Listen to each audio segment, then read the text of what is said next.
Hey everyone, welcome to the TWAB Summed Up. We are going to be looking at the most important pieces of the TWAB and get it to you as quickly as humanly possible. So the main thing here that I saw was it was about Crucible Matchmaking. Crucible Matchmaking, as we know, has skill-based matchmaking or loose skill-based matchmaking, as they want to say.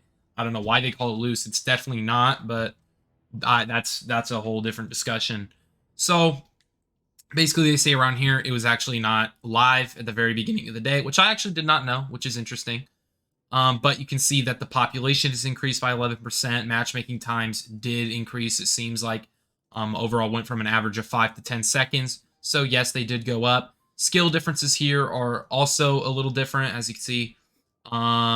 Without SBMM, only 10% of matches had 600 or less skill difference. For 90% of games without, the average skill of all players within a game was between 300 and negative 100.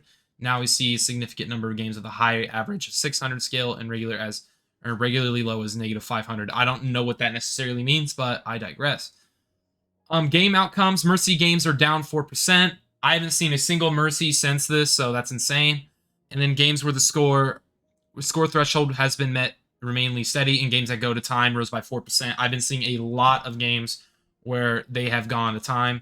And then we also have the 30 plus kills, more some 9% of games to 2%, which makes sense. And then games where the best player only had 10 to 19 more kills than the worst player went from 35% to 55. So the amount of kills from top to bottom are getting closer, and the people on top are either not getting as much kills or the people on bottom are getting more. So interesting there. Future plans, they want to address the poor connections because it's garbage. It's really bad. The connection has been some of the worst connection I've ever seen in any PvP game of all time. And the reason for that is because this game is peer-to-peer. We do not have dedicated servers. So if we did have dedicated servers, I don't think this would be a problem. But that they'd have to probably restructure the entire game. And then the number of players quitting matches early.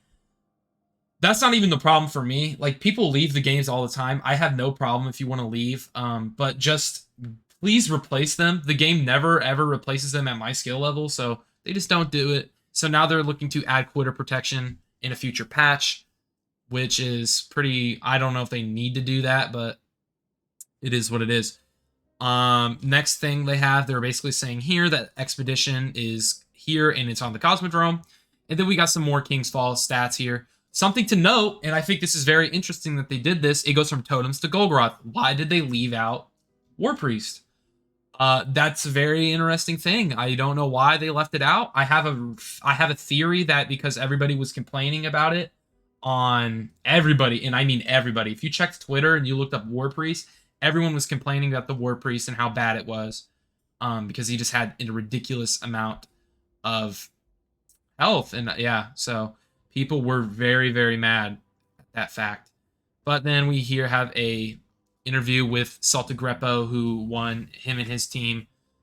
I don't remember what their clan's called, sorry, but as you can see, we have Salta Greppo, Cruz, Kairos, Vile Fate, Moople, and Quaz. They won the raid 3 times in a row. Good for them. And they have a little interview here. We're not going to get into that. If you want to read it, you can check the TWAB. And then they are teaming up with Team Rubicon for National Preparedness Month. And here you go. If you donate 50 or more, you get this pretty nice emblem. I think it's very cool. And you can come here for all the information about the campaign on Twitter, Instagram, Facebook. So those links are there. And then something about photosensitivity, as we can see here. So if you do have problems with that, this is very important to read as well. But next, we have the player support report. Loud noises, as we know. Golgoroth is extremely loud sometimes. It's never happened to me, but I know it's happened. Accessing the Season of Plunder Battle Pass. Updates, Twitch drop emblem, known issues here. As you can see, the crafted BRX doesn't receive a gold border. Things like that, not super important. But here you can see the Prime Gaming stuff this week. So you're going to get Darcy, which is kind of mid, but whatever. And an emblem, not an emblem, sorry.